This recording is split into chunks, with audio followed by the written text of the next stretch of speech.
Do you think the Niners will win the NFC West this year? I think it's possible. Yeah, I think the Rams got weaker. I have no faith in Cliff Kingsbury in Phoenix, and I think Seattle is out of the picture. So I think it's going to come between them and the Rams, and it's really hard to follow up a Super Bowl run and be as good as you were the previous year. It hasn't happened very often.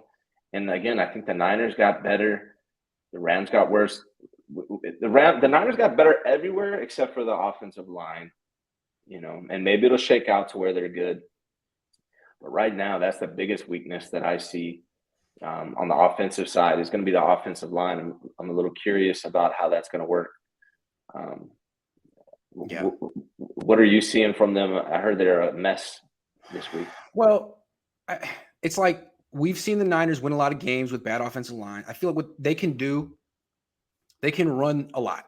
They can win a lot of games in the regular season just running the ball. But we've seen in the playoffs, eventually you got to throw, and eventually that offensive line will kill you. And it has. So can they win the NFC West? Yeah. The Rams have an even tougher schedule. They have to face all the same teams the Niners do, plus a couple of other division winners the Niners don't have to face. So, yes, I mean, injuries always play a huge factor. I just don't think the Niners are going to win a Super Bowl with freaking Colton Kivitz at right tackle. I could be wrong. But I think they got to improve the pass protection a little bit. You're not just going to run over people and win a Super Bowl, run the ball 40 times. Eventually, you got to throw. Eventually. And I don't know if they can do that. And it's not because of Trey.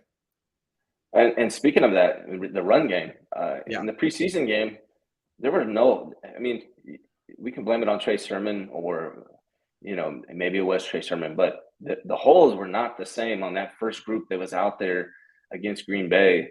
Like they were on the second and third group. That's when the holes started getting bigger. And Hasty, looked quicker and did a great job, but the running game was not there on that first unit. And so even the run game is a question for me. I mean, I know it's Kyle Shanahan. He'll figure it out. You get Trent Williams in there, but you can't run everything to the left all the time. So that right side, the interior is still a question.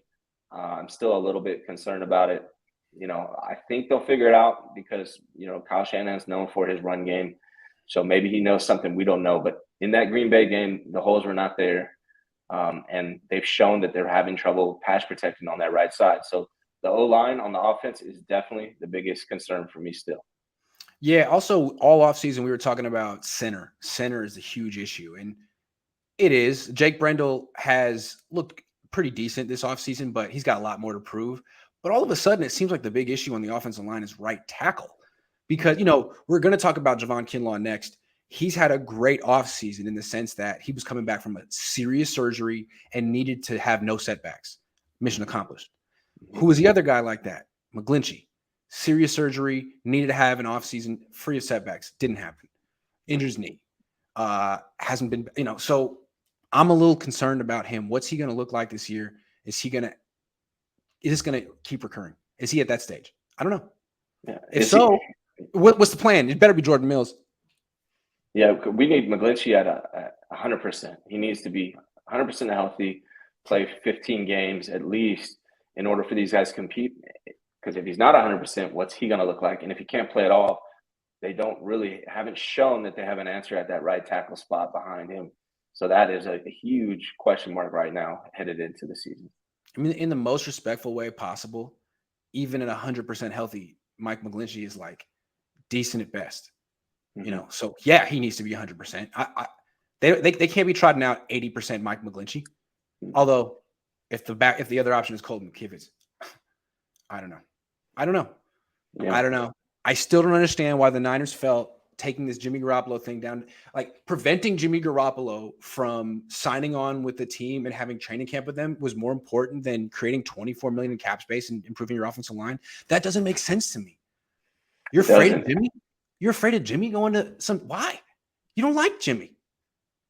Yeah, now you're afraid of Jimmy? I don't get that. This isn't a surprise either. I mean, how long have we been talking about it? It's been months. Like going into this season, going into the off season, that was a concern. Is the offensive line? I mean, isn't J.C. Treader still sitting out there? I don't understand why he was never brought in.